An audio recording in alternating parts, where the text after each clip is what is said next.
Back on the news, VPM. Thanks for staying on. KwaZulu-Natal Premier Thami Ntuli wants all forensic investigations in the province to be centralised. Ntuli says this is to safeguard the independence of forensic investigators. The plan will mean that the department will no longer use its own forensic investigators. KwaZulu-Natal Premier Thami Ntuli joins us now for more on that. Mpemba, good to have you, and thank you very much for coming on this afternoon. What does this mean, and what's the objective of this move to centralize forensic work in the province? No, thank you very much, Mfumbat, and the viewers at home. Good afternoon, and thank you for having me.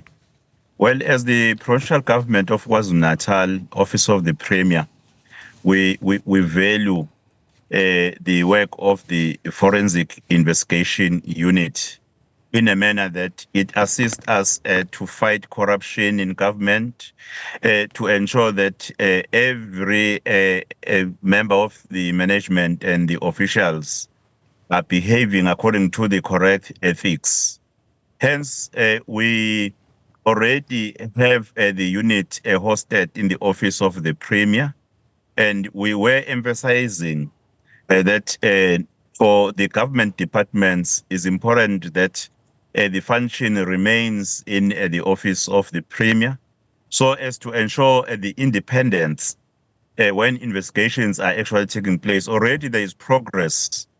Some of the officials who have been reported, even from the reports of the whistleblowers, actions have been taken, investigations are ongoing, and some are facing disciplinary actions, and some has been expelled, and there are even cases that have been reported to the police because is the government of KwaZulu-Natal was serious in fighting corruption, was saying no one must steal the public money in our government.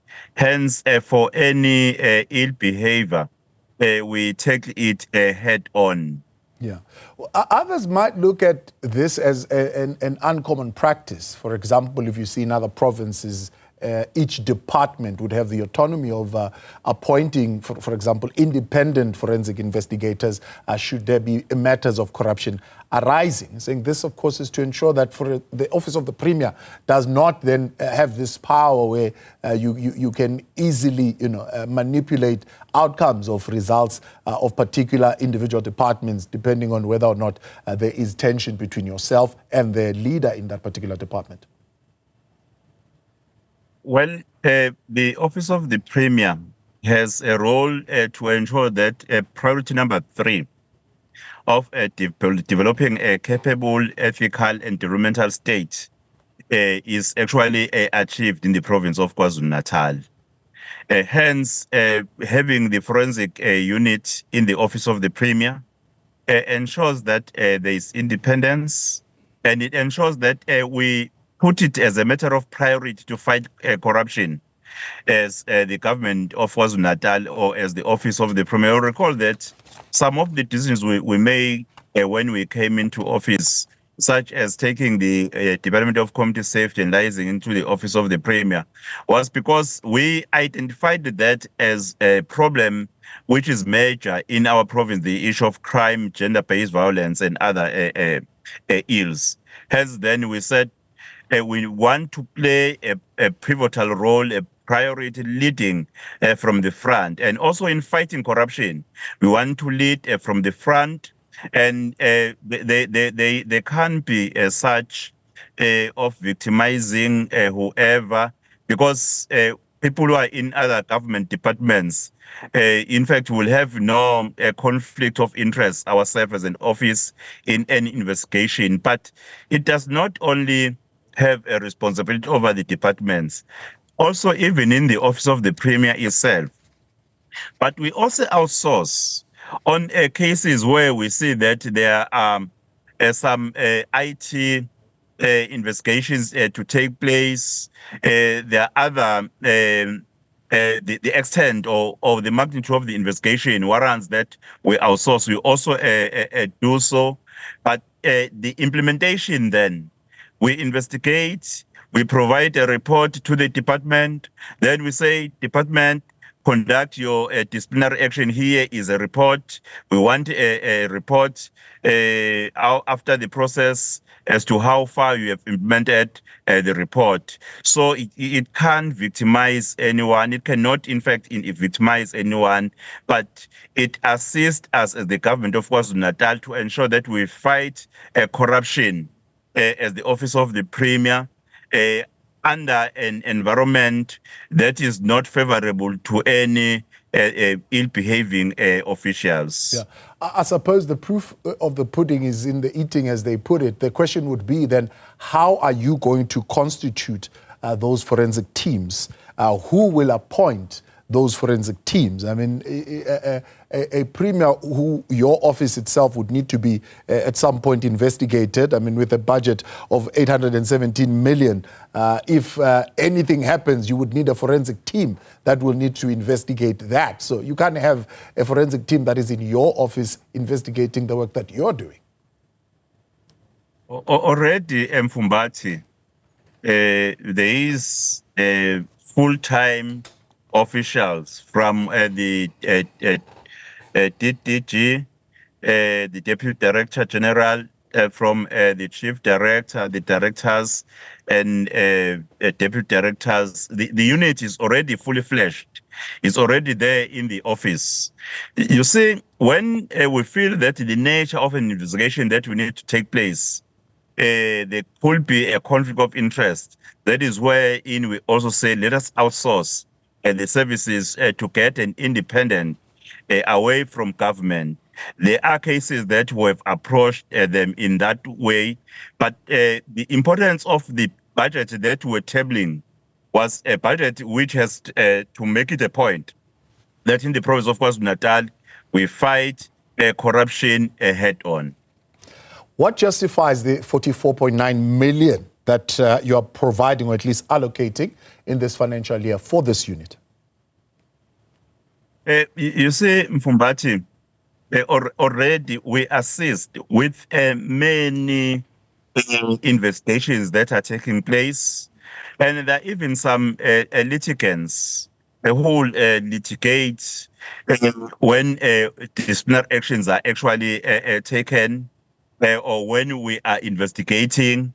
So for the unit to have a sufficient budget will enable the Office of the Premier not to come to a point wherein we'll say, hey, we can't outsource here, as a result, lowering the standard of an investigation, because the investigation must dig down to the core or the root of the kind of what is being investigated. So have you had successes, I mean, in the work that this unit has been done for you to continue, I suppose, to want to give it the kind of budget that you're giving it? And that success, does it match up to the amount of money that you're putting in? Exactly, Mfumbati. You see, the number of the investigations that have taken place, the reports that have been concluded, which are being implemented, and some that have been concluded, the disciplinary actions, some officials that have been expelled. In fact, I think we are on top of the game, and we are able to investigate no matter what allegation that is brought onto the table. We investigate as the Office of the Premier, the forensic unit. I think the budget that is given is a demonstration of how serious we are in terms of fighting corruption in the province of KwaZulu-Natal. You're further announcing a stronger collaboration with the justice system, or I suppose with the other forces, law enforcement agencies, or on matters under investigation. What are those matters that are being referred to the criminal justice system? You see, when there's evidence that someone did something which is criminal, it's not an investigation that has to do with performance. If it's something that has to do with a criminal behavior, we refer that cases to SAPS. We open cases with SAPS, and then SAPS will actually do the investigation, and we work together in order to ensure that they get the necessary information that they require, and they also appraise us on the progress in respect of the investigations, so that any case that was referred to them will not, in fact, take too long before it is concluded. The kind of collaboration is the one that will even ensure that people are taken to court so that they answer on the cases that are reported to the police.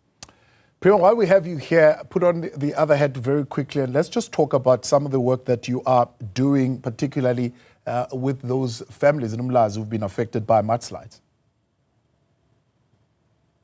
Thank you, Mfumbati. In fact, the MEC for Transport and Human Settlement, MEC Duma, went there yesterday while the rain was still raining, because they have a responsibility of providing houses to those that the victims that are affected.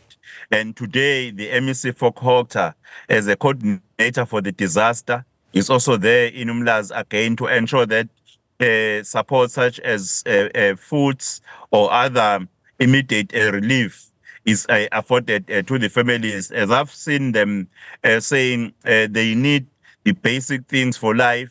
And today, the MEC for Kokta, Reverend Telezi, is also there to ensure that they are getting a necessary support.